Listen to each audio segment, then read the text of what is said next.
Salut à tous, et pour fêter les 1 an de Fury Road, j'ai décidé de vous faire cette critique. Par contre sans la veste parce qu'il fait beaucoup trop chaud. Merde.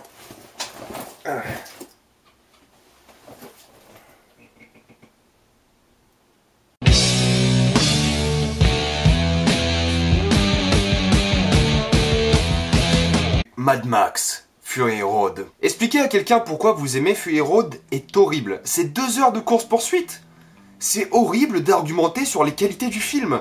Ils vont vous prendre pour un con.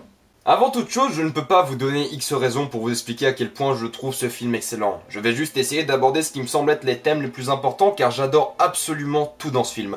Et je pourrais en faire un commentaire audio de 2 heures sans problème. Je peux vous donner 22 minutes et 35 secondes ou l'équivalent d'une dizaine de pages sur les raisons pour lesquelles j'adore le Réveil de la Force, mais Fury Road c'était beaucoup plus compliqué. C'est de loin mon film préféré de 2015, c'est mon film préféré d'action de tous les temps, et c'est l'un de mes films préférés.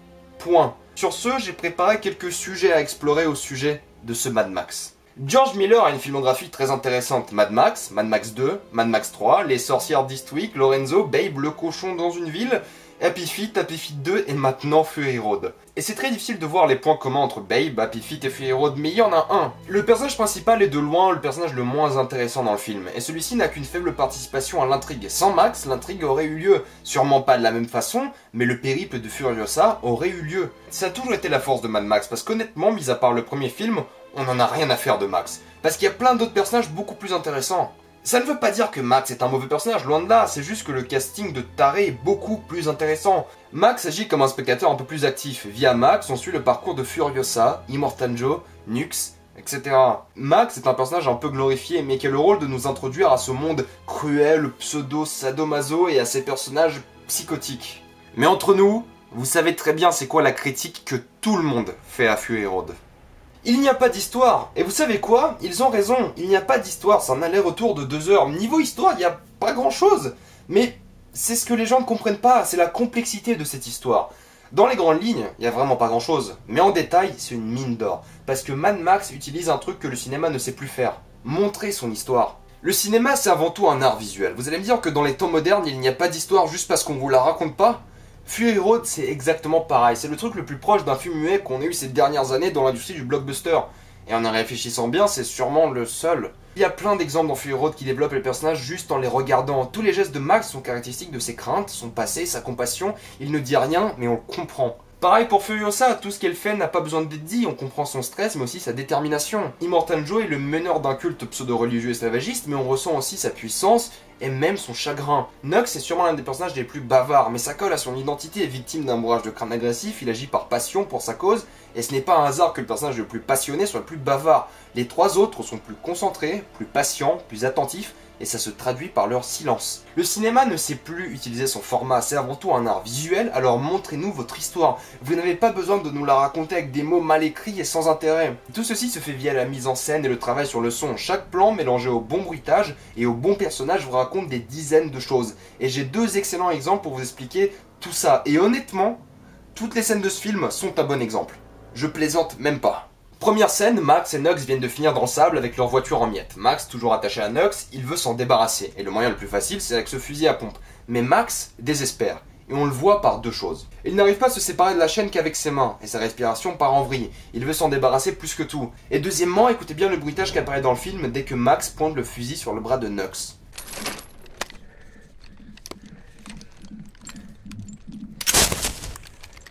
C'est un battement de cœur, le même que précédemment quand il était encore attaché à la perfusion. Ça nous montre bien qu'il panique. Et quand le fusil déconne, Max est d'un côté soulagé, sa respiration revient à la normale et il réfléchit bien à d'autres alternatives. C'est tout con, c'est un plan sur le fusil pour nous indiquer qu'il reste un tir, un plan sur Max plus le battement, et un plan sur le fusil, d'une simplicité bête et d'une efficacité incroyable. Deuxième scène, course-poursuite pour de l'essence quand Immortan Joe rattrape la Warwick de Furiosa, et dans le plein de l'action avec des explosions, des morts, de la musique, il y a un échange super bref qui en dit long sur la relation entre Immortan Joe et Furiosa. C'est ce plan Cette haine dans ce regard pourra après recharger son revolver avec patience et attention car c'est devenu important et personnel.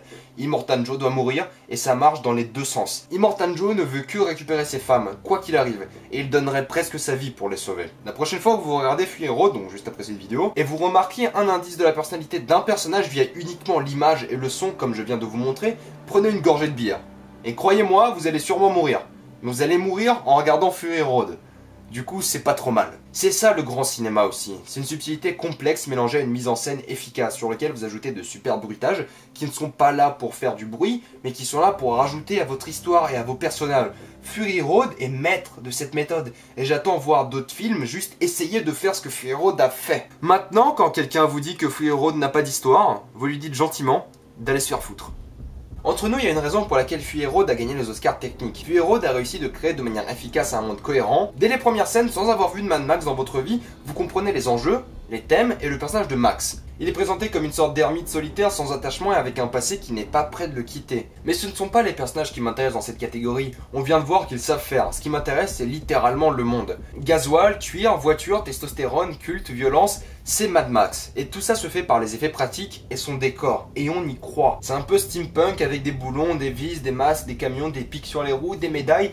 Tout pue un univers bien construit et cohérent. Et ça, c'est surtout grâce au travail qui a été fait sur le maquillage, sur les costumes et sur les tout petits détails de merde que vous n'allez jamais remarquer. Regardez-moi la Warwick de Furiosa. Ce nombre de détails est impressionnant, je sais même pas ce que c'est tout ce bordel. C'est pas mon genre de féliciter le travail sur le maquillage et les costumes parce qu'en général les films ont plein d'autres problèmes et ça ne va jamais les rattraper à mes yeux. Mais là tous les pauvres sont pleins de verrues et d'anomalies que je ne peux citer, il y a des femmes qui donnent du lait, un petit bonhomme qui reste assis ici tout le film, tout est hyper détaillé, hyper complet et mine de rien, tout sert à l'histoire, absolument tout. Et il n'y a pas que ça, la musique vend cet univers viscéral et sans pitié où chaque mauvaise décision peut vous achever. Et les acteurs font un travail superbe. La caméra sait où se positionner pour vous montrer tous les petits détails et le style visuel propre au film.